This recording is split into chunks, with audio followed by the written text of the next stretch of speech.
Di pagi ini di surat Al-Baqarah ayat 213 kita mendapatkan informasi dari Allah Subhanahu wa taala bahwa manusia itu adalah umat yang satu. Jadi ada manusia itu beda ya dengan hewan. Umat yang satu artinya sebenarnya asalnya akur-akur aja, baik-baik aja gitu ya. Kemudian setelah timbul perselisihan maka Allah mengutus para nabi. Dosa iblis apa tadi Bu namanya? Takabur. Kemudian dosa Nabi Adam bersama Siti Hawa adalah tomak alias tidak puas karena sesuatu yang boleh tetapi ada satu-satunya saja yang tidak boleh. Akhirnya dilanggar karena tergoda oleh iblis. Ya, jangan nyalahkan iblis Bapak Ibu, dan memang iblis mah sudah salah. Ya, yang salah mah siapa? Tentunya yang mengikuti yang salah, yaitu mengikuti iblis. Nabi Adam dosanya adalah tomak, serakah ya bahasa kitanya. Kemudian datang ke dunia, kemudian beranak pinak. Nabi Adam kemudian oleh Allah Subhanahu wa taala ditakdirkan punya anak beranak banyak. Disebutkan di sini maka Allah mengutus para nabi setelahnya mereka itu berselisih. Siapa yang berselisih? Apakah Siti Hawa dan Nabi Adam berselisih? Dalam ceritanya tidak, tetapi Nabi Adam dibujuk oleh Siti Hawa untuk kemudian dua-duanya kembali menjadi serakah. Kenapa? Nabi Adam bertemu dengan Allah Subhanahu wa taala dan dinyatakan bahwa Adam, kamu silakan hidup di sini, kemudian kamu jangan dekati satu tempat yang namanya pohon uli. Waktu itu Siti Hawa belum ada. Kemudian diciptakanlah Siti Hawa dan Nabi Adam dan Siti Hawa tinggal di surga, kemudian digoda oleh iblis untuk melanggar aturan Allah, yaitu mendekati pohon yang dilarang didekati. Nabi Adam tidak tergoda asalnya oleh iblis, tapi kemudian iblis menggoda istrinya, Siti Hawa. Dan istrinya ini tidak tahu bahwa itu larangan dari Allah, larangan resmi. Dia hanya tahu dari Nabi Adam. Tetapi Nabi Adam dibujuk oleh Siti Hawa, karena dibujuk oleh Siti Hawanya dibujuk oleh iblis, akhirnya Nabi Adam pun bersama-sama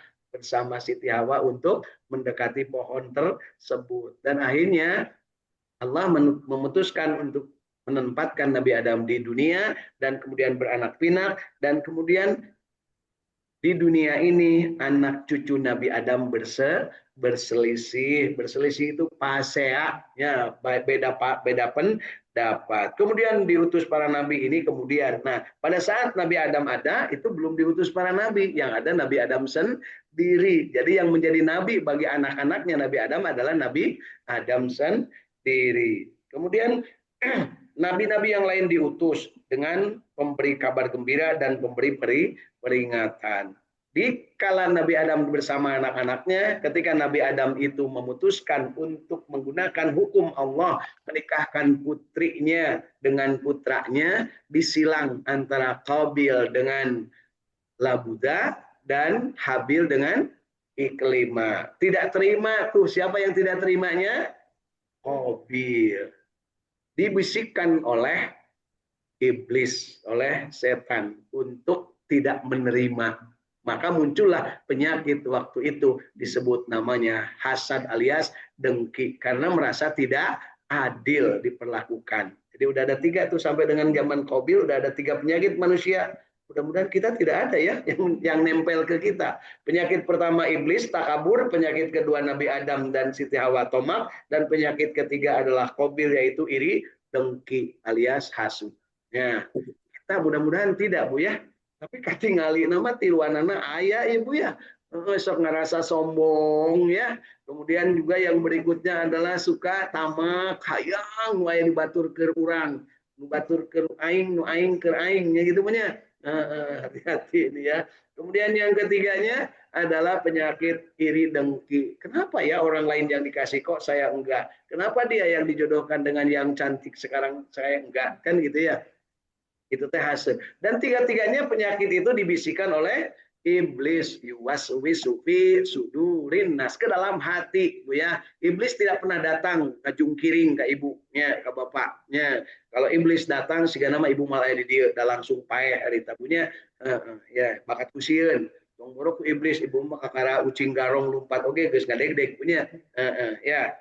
Dan Allah menurunkan bersama mereka kitab dengan benar untuk memberi keputusan antara manusia tentang perkara yang mereka perselisihkan. Jadi Alkitab ini atau dalam hal ini Taurat di zaman Nabi Musa, Zabur di zaman Nabi Daud, Injil di zaman Nabi Isa alaihissalam, kemudian Al-Quran di zaman Nabi Muhammad SAW sampai akhir zaman itu adalah sebagai kabar gembira dan pemberi peringatan.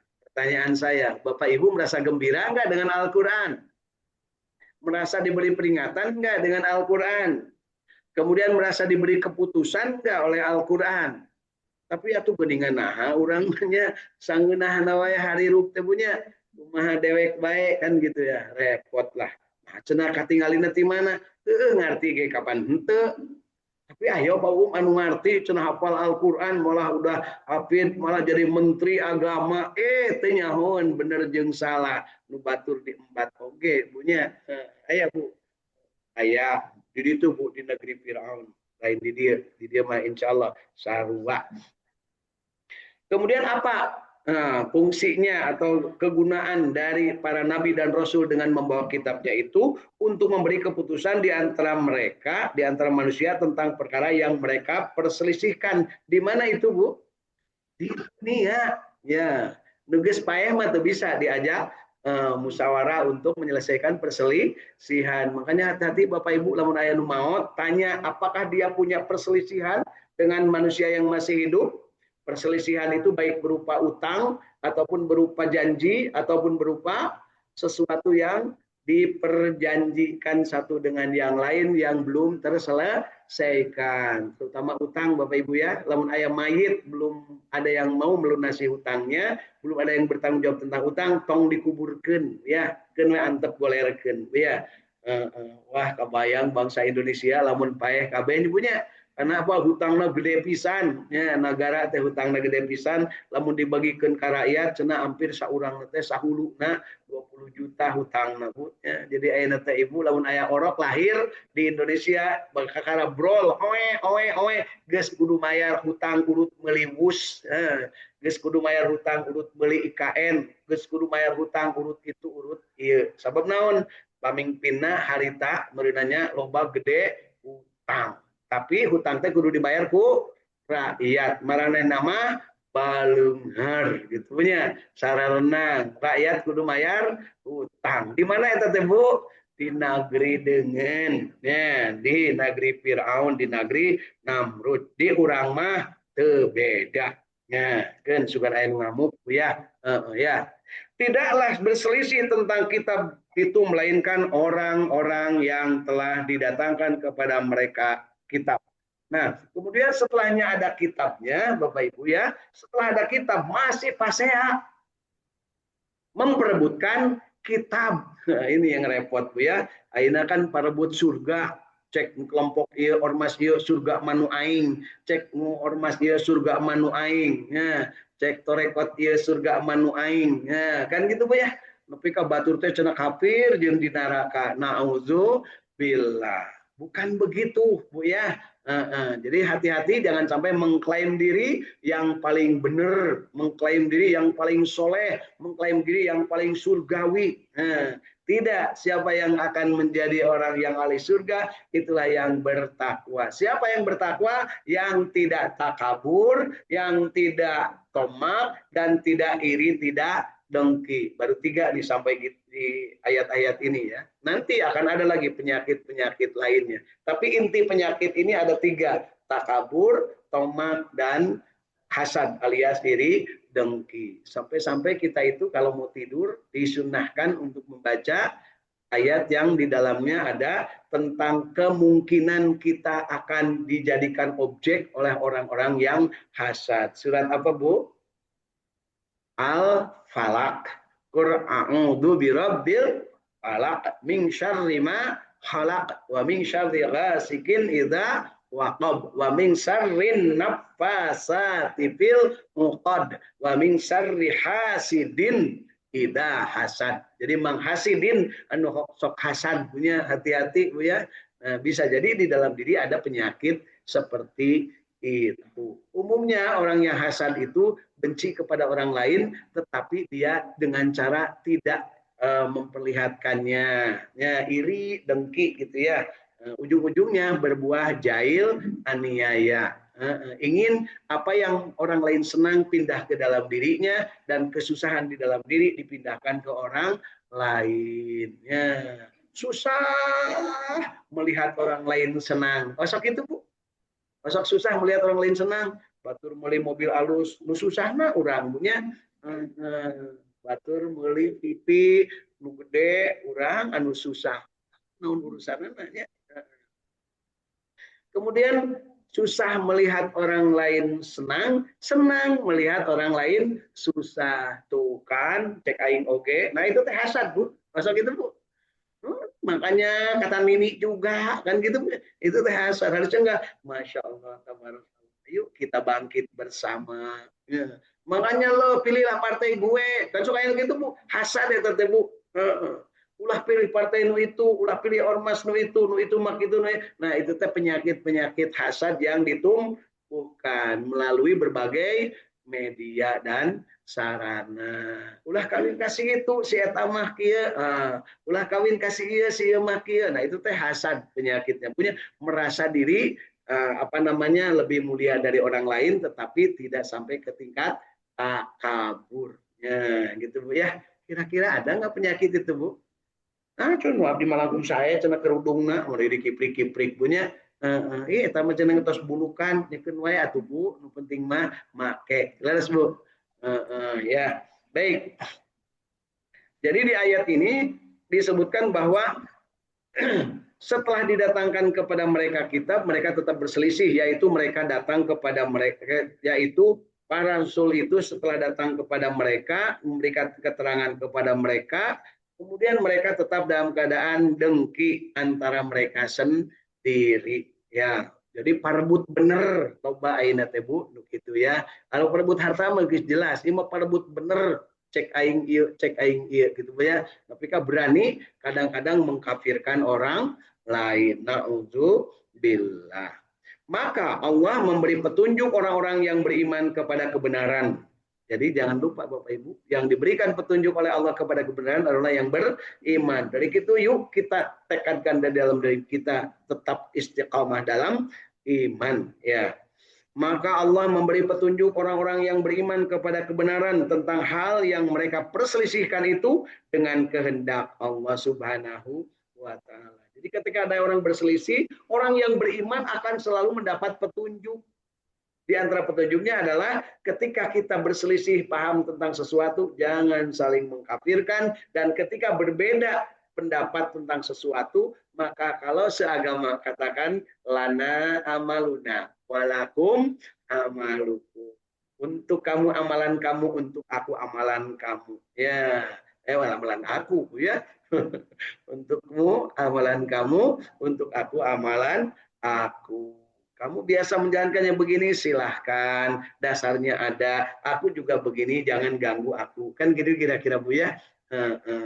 Tapi kalau yang berbeda keyakinan, artinya dia menganggap ada Tuhan selain Allah, maka katakan lakum dinukum waliyadin. Untukmu agama dan keyakinanmu, untukku agama dan keyakinanku. Itu bagi yang berbeda agama. Kalau yang dengan seagama, lana amaluna walakum amalukum. Udah salah pasang Bu, beda masjid, lakum dinukum waliyadin. Sama-sama masjid, sama-sama nyembahnya Allah. Ya, gitu Bapak Ibu. Ayeuna teh kerusum Bu nya. Nah, nusal ngareunahna ngagunakeun dalil, ngagunakeun ayat untuk menjudgment atau menjadikan dirinya menganggap lebih baik dari yang lainnya. Itulah penyakit hasad. Dan perselisihan itu tak akan selesai sampai kiamat. Sampai-sampai nanti ada pengadilan Allah Subhanahu wa taala yang di situ Allah memberikan keadilan seadil-adilnya, yang merasa diri seperti apa manusia masing-masing akan dapat keadilan di sisi Allah Subhanahu wa taala. Sekali lagi penegasannya, maka Allah memberi petunjuk orang-orang yang beriman kepada kebenaran tentang hal yang mereka perselisihkan itu dengan kehendak Allah. Jadi yuk kita mohonkan kehendak Allah. Ridho atas apa yang diputuskan Allah. raditu billahi robba. Kalau kita ridho atas apa yang dikehendaki Allah, maka Allah akan memberikan kepada kita rahmatnya, insya Allah. Ya. Kemudian berikutnya, dan Allah selalu memberi petunjuk orang yang dikehendakinya kepada jalan yang lurus. Nah, ini Bapak Ibu yang selalu kita minta, ihdinas syiratal mustaqim. Kita memohon kepada Allah dan mudah-mudahan iman kita menjadikan bagian dari yang akan mendapatkan kesempurnaan nikmat dari Allah, mendapatkan nikmat dari Allah, dan kita diberikan kesempatan untuk senantiasa mendapatkan petunjuk di jalan yang lurus. Nah, itulah ayat 213. Mari kita lanjutkan ke ayat ke-214. Am hasibtum an tadkhulul jannata walamma ya'tikum masalul ladzina khalau min qablikum.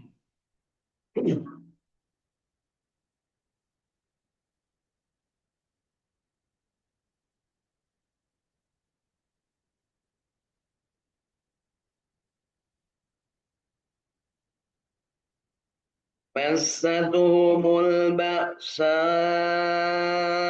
والضراء وزلزلوا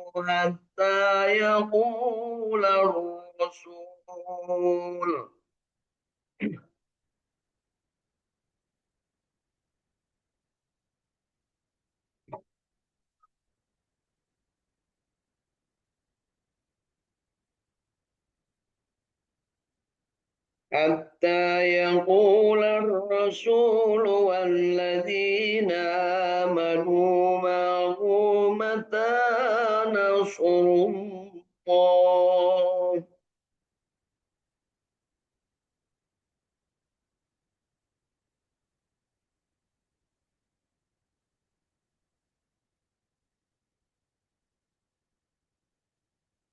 ألا إن نصر الله قريب.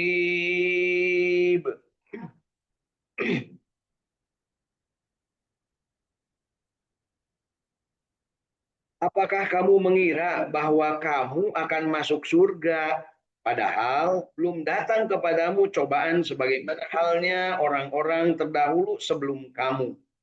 Mereka ditimpa oleh malapetaka dan kesengsaraan, serta digoncangkan dengan bermacam-macam cobaan, sehingga berkatalah Rasul dan orang-orang yang beriman bersamanya, bilakah datangnya pertolongan Allah? Ingatlah, sesungguhnya pertolongan Allah itu sangat dekat. Masya Allah, tabarakallah. Bapak Ibu, di ayat ini menegaskan di akhir ayat, pertolongan Allah itu sangat dekat. Apakah kita sering merasa jauh dari Allah, sehingga merasa tidak ditolong Allah, sehingga merasa Allah tidak pernah menolong kita? Billah, ya. Ayat ini menegaskan dengan penuh keimanan kita harus selalu meyakini bahwa pertolongan Allah itu sangat dekat. Artinya, kalau dibaca dari awal, apakah kamu mengira bahwa kamu akan masuk surga sementara belum diuji? Jadi kalau ada ujian, itu sebenarnya adalah dari Allah untuk menjadikan diri kita itu makin meningkatkan keimanan. Jadi kira-kira kalau mau diuji, Bapak Ibu seneng apa susah? Ulah bohong. Kalau diuji susah apa senang? Diuji teboga daharen, diuji teboga gaji, diuji teboga gawe. Senang apa susah? Tapi justru dengan begitu, justru Allah menegaskan bahwa mintalah pertolongan kepadaku. Ista'inu bisyabri was sholat. Jadi Bapak Ibu kalau lagi diuji, kalau lagi mendapat kesulitan, menurut kita kesulitan ya, maka segeralah kedepruk sujud. Jeung kudu sabar. Insya Allah akan mendapat pertolongan. Iya mantep, begitu mendapat kesulitan, humanuar, kayak itu kadianya, segala diobral, segala diomongkan, ya Bu ya, waswis curhat kayak itu kadia, ya naudzu billah. Bukan seperti itu. Orang yang beriman ketika diuji dia makin dekat kepada Allah. Karena cobaan itu sengaja dari Allah Subhanahu wa taala untuk menguji keimanan. Ya, dan pada saat itulah manusia yang beriman akan selalu merasa dekat dengan Allah Subhanahu wa taala. Dan Allah menjanjikan pertolongannya kepada kita dan bermohonlah kita kepada Allah. Ud'uni astajib lakum. Berdoalah kepadaku, memohonlah kepadaku, pasti aku akan kabulkan, kata Allah. Jadi kudu yakin. Yang jadi masalah udah mati yakin seolah berdoa ya Allah dibere mualnya har ari ibunya pasti atau Allah dalam bukan Allah terus siapa lagi yang kita harapkan ya tetangga boro-boro tuh peduli salaki kadang-kadang cuek gitunya pamajikan komo mitohanya gitu ya tapi kalau kepada Allah Allah yang janji ud'uni astajib lakum. Kata Allah, Pak ini qarib. Ya, aku ini dekat, berdoalah kepada aku. Ya, di sana akan aku kabulkan. Ya. Nah, berikutnya, yuk kita baca ayat ketiga di pagi hari ini. Mudah-mudahan ayat ketiga ini ayat yang terakhir kita baca. Yas'alunaka madza yunfiqun.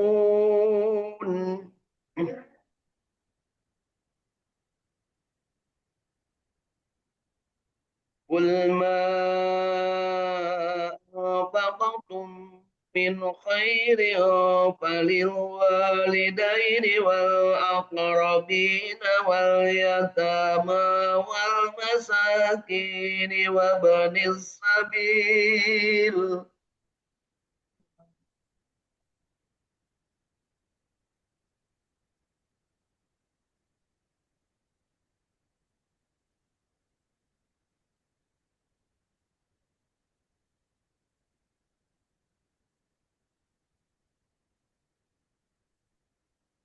وما تفعلوا من خير فإن الله به عليم.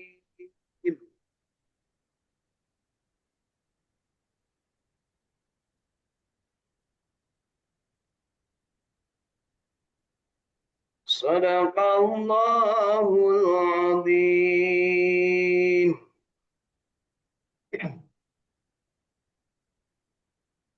Alhamdulillah, Allahumma arhamna bil Quran. Mari kita lihat apa terjemah dan tafsir Ibnu Katsir dari ayat ke 215 ini.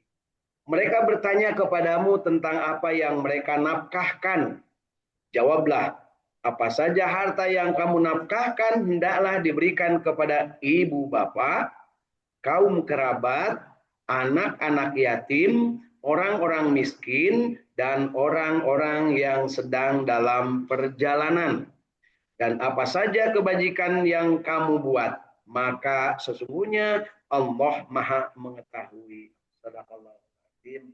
Ayat ini menegaskan Bapak Ibu, kalau tadi di ayat-ayat sebelumnya cerita tentang penyakit yang mungkin ada pada diri manusia, maka di ayat yang ke-215 ini Allah Subhanahu wa taala memberikan informasi yang jelas tentang apa yang disebut dengan nafkah. Nafkah itu adalah sesuatu yang diinfakkan dan akan menghasilkan manfaat di dunia dan mendapatkan ridho Allah ketika kita niatkan dengan nama Allah atau menyebut nama Allah dengan niat ridho Allah dengan niat lillahi ta'ala. Jadi nafkah itu adalah apa saja yang kamu nafkahkan hendaklah diberikan kepada ibu bapak, kaum kerabat, anak-anak yatim, orang-orang miskin, dan orang-orang yang sedang dalam perjalanan. Istri disebut nggak Bu di sini? Anak-anak disebut nggak? Iya, jadi itu bukan apa, itu mah kewajiban geus kuduna matak boga istri ge kudu kebiayaan guys jadi tanggung jawab. Kalau yang disebut nafkah di sini adalah yang akan di luar yang menjadi kewajiban pokoknya ada yang harus kita lakukan. Ya, di sini dalam tafsirnya Muqatil bin Hayyan mengatakan ayat ini berkenaan dengan nafkah tatawu atau nafkah sunnah. Jadi ini nafkah yang selain yang sudah melekat dalam diri, yaitu anak dan istri yang menjadi kewajiban. Sekali lagi, anak-anak dan istri. Ayeuna keur usum, istri na dua tapi nu dinafkahina hiji. Kira-kira Bapak Ibu nu kolot atau nu ngora nu dinafkahi? Wah, tong sok salah. Sok goreng sangka wae nu ngora, belum tentu. Ayo mun siga nu kuheul ka nu ngora teh punya. Gitu. Jadi ayat ini berkaitan dengan nafkah tatawu atau nafkah yang sunnah. Al-Subdi mengemukakan nafkah ini telah dinahsyih atau dihapuskan dengan zakat. Jadi perintah tentang ini kemudian disempurnakan dengan perintah tentang zakat. Nah, jadi pengertiannya sekali lagi ya, nafkah ini adalah nafkah yang selain yang pokok, ya, yaitu anak dan istri yang menjadi tanggung jawab. Jangan sampai salah, Pak nyebutnya jangan anak dan istri, anak-anak dan istri-istri, gitu Bu ya. Jadi supaya istri-istri itu ngajangilek punya apa Bu ngajangilek bahasa Inggrisnya Bu? Kayak nyebut istri atau cenah istri-istri, cenah siga nu boga wae.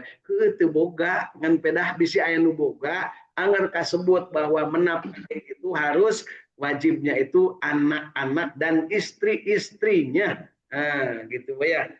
Anak kalau yang sudah dicerai istrinya masih dinafkahi enggak?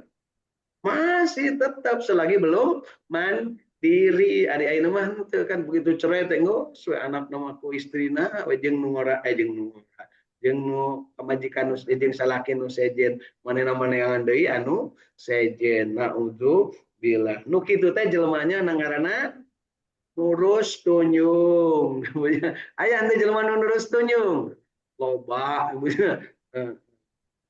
aya nu nurus tunyung. Pajabat oge aya nu nurus tunyung, pugu-pugu disuruh ngurus rakyat, meredahan ke masyarakat, kanu miskin, dihakan ke sorangan. Eta teh pejabat nurus tunyung. Aya nu kitu Bu? Aya, yuk orang tewakan, dedetkeun ka panjara suka miskin. Ya, jangan ragu-ragu. Lamun teu wani kuring ajak, ya. Ajak ulin maksudnya. Tapi lamun geus kabagean kuring cicing. Kan biasanya gitu punya. Tong galak-galak teuing Pak Kayak pasihan sih Pak Kewe di pasihan Fortuner dua deui kan gitu nya. Cari cing we teh mun geus kabagean teh. Mun can kabagean mah rariweuh nya. Kemudian disebutkan, namun hal ini masih perlu ditinjau kembali, sedangkan makna ayat itu adalah mereka bertanya kepadamu bagaimana mereka memanfaatkan harta atau dalam hal ini berinfak. Jadi ada tata tertibnya, itulah sempurnanya ajaran Islam. Segala sesuatu dalam hidup kita ini ada aturannya, ada tata tertibnya. Bahkan sampai masuk ke kamar mandi, keluar dari kamar mandi, mau tidur, mau berbuat apapun, ada tata tertibnya. Alhamdulillah. Kita luar biasa, nikmat sekali beragama Islam ini, nikmat sekali kita diatur sampai bersin pun diatur, ya Bu ya. Kalau bersin kan diatur, Bu ya. Kemudian Maimun bin Mahran membaca ayat ini kemudian berkata, inilah tempat penyaluran infak. Tidak disebutkan di dalam ayat ini rebana, seruling, patung, kayu dan tirai dinding, barang yang haram dan yang sia-sia. Jadi artinya yang diinfakkan itu adalah hal-hal yang tidak haram, bukan barang haram. Nah, ini kemarin ada yang nanya, Pak bagaimana kalau saya menginfakkan kepada lembaga yayasan Muslim, tapi berupa alat-alat musik? Dia bilang ya udah tanyakan pada diri sendiri saja. Karena apa? Menurut dia nanti itu akan dipakai. Nah, kalau sudah tahu bahwa akan dipakai tidak benar, maka sebaiknya tidak dilakukan. Pangmelikeun, Bu, sekarang itu speaker yang gede itu Bu, horeg, yang dangdung dangdung dangdung, gitu kepada yayasan atau lembaga yang katakanlah mengelola pendidikan Islam. Pertanyaan apakah boleh atau tidak? Saya katakan tanyakan saja pada dirimu. Kalau seandainya itu akan menimbulkan kemudorotan, lebih baik tidak. ya, ganti sama yang lain saja. Ya, gitu ya. Jadi itu kaitannya dengan keinginan kita untuk memanfaatkan harta ataupun menginfakkan harta. Dijelaskan dalam sebuah hadis, ibumu, bapakmu, saudara perempuanmu, saudara laki-lakimu, dan setelah itu orang-orang yang lebih dekat dalam hubungan kekerabatan. Jadi yang harus dinafkahi ya, selain anak-anak dan istri-istri adalah disebut di sini ibumu, bapakmu, saudara perempuanmu, saudara laki-lakimu, dan setelah itu orang-orang yang lebih dekat dalam hubungan kekerabatan. Artinya kembali kepada yang masih belum mandiri menjadi sebuah kewajiban. Tapi kalau sudah ada mandiri dan mungkin berumah tangga, punya suami, punya keluarga, nah bantunya dalam kapasitas yang sesuai dengan kadar kapasitas masing-masing. Itu pun harus sepengetahuan dari yang suaminya. Umpamanya Bu Agus punya adik perempuan, punya suami, dinafkahi oleh ibu, padahal si suaminya nggak suka, itu jangan sekali-sekali. Ya. Kenapa? Itu tidak akan membawa manfaat. Maksudnya tidak suka itu suaminya tidak ridho kalau ibu memberi kepada dia. Jadi harus sepengetahuan. Ingat Bapak Ibu, suami itu satu paket. Jangan sampai ulah ayah suami kalau memberi kepada saya. Atau jangan sampai suamiku tahu kalau ibu memberi. Nah itu hati-hati Bu. Karena itu berarti meniadakan Allah. Dianggap Allah tidak melihat. Buruk berat we orang mamun suka diberi, suka katakan kepada suaminya. Kalau kata suaminya aku nggak suka, tanya kenapa nggak suka. Ternyata nggak sukanya itu sederhana Bu. Nggak suka karena ibunya ngasihnya sedikit. Ya Bu ya, masuk kayak gitu. Wah, cunungan pilak ada 50.000, wing masih bisa memberi nafkah kan gitunya. Tapi lamun dia 5 juta, Kabu Marni iraha bare masih handai kan gitu punya. Jadi hati-hati Bapak Ibu ya, ketika kita memberi kepada orang lain, yang orang lain itu ada yang bertanggung jawab tentang dirinya, baiknya kita pakai adab tertib, jangan sampai sumput salinu. Ya, hati-hati ibu-ibu, bapak-bapak yang punya mertua, umpamanya, kemudian kita mau ngasih, ada yang suka ngomong gini, jangan sampai tahu ya istriku, ini buat mama, kan gitu ya. Nah, itu teh selalu aja yang suami nurus, tunjung, menganggap Allah tidak melihat, cik atuh, nya gitu-gitu teing, maksudnya perkara istrinya galak mungkin ya, nggak apa-apa ya. Nih ngasih untuk mertua 50 gram, kata istrinya tuh, loh 50 gram mending dipakai beli lahan baru kan gitu ya. Tapi ancam sama suaminya daripada 50 gram ini dipakai kanung orang kan mending kainung.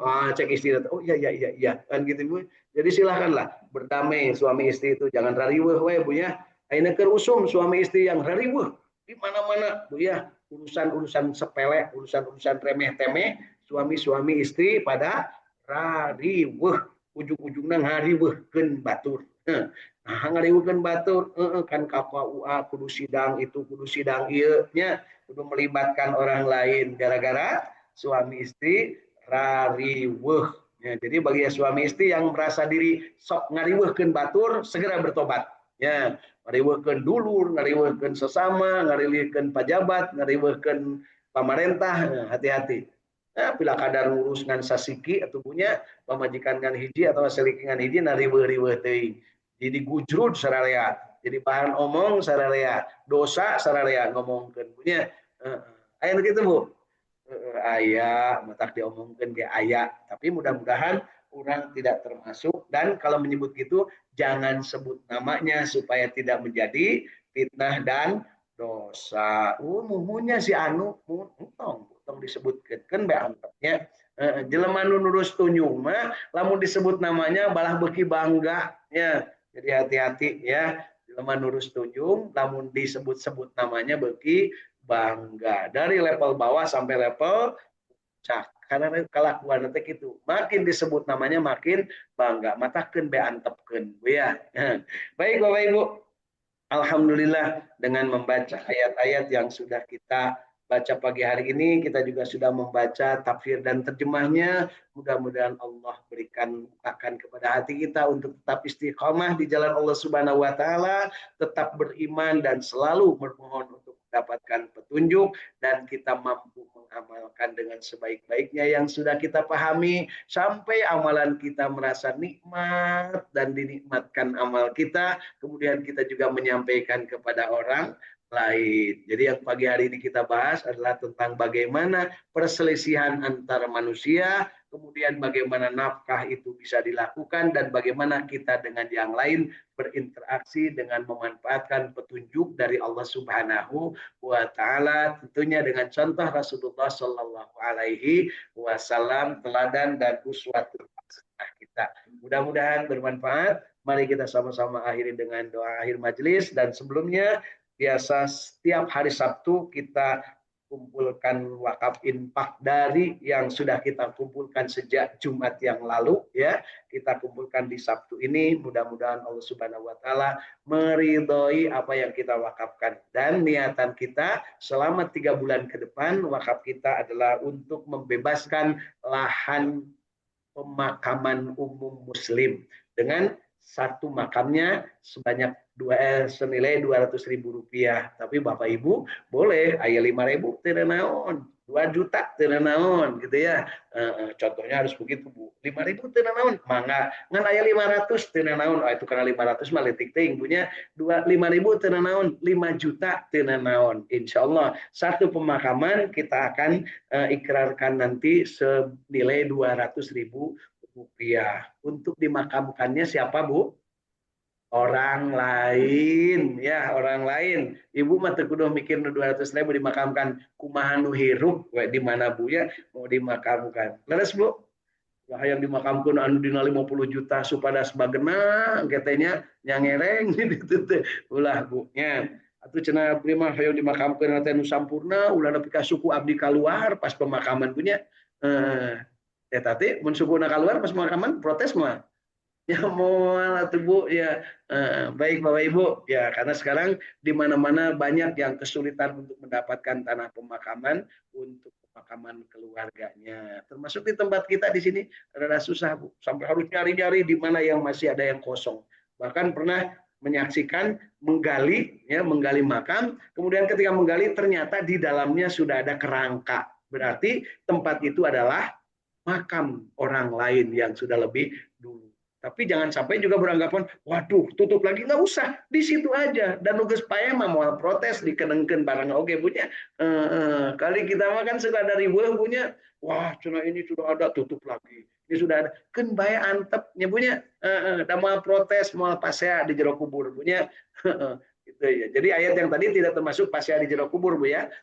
Jadi yuk, mumpung kita masih hidup, kita masih punya kesempatan dan leluasa, dan kita sehat walafiat, mudah-mudahan kita mampu untuk wakaf, meskipun hanya dengan seberapa yang kita punya. Syukur-syukur bisa 5 makam, berarti 5 kali 200.000, 1 juta, kan gitu ya. Atau saya bisa 20 makam, berarti 4 juta, gitu Bu ya. Atau mungkin saya masa potong makam, silahkan 100.000. Atau sacuil aja, saya mampir salencogen boleh 5.000-an. Gitu. Meser makam 5.000-an. Nah, gitu. Mudah-mudahan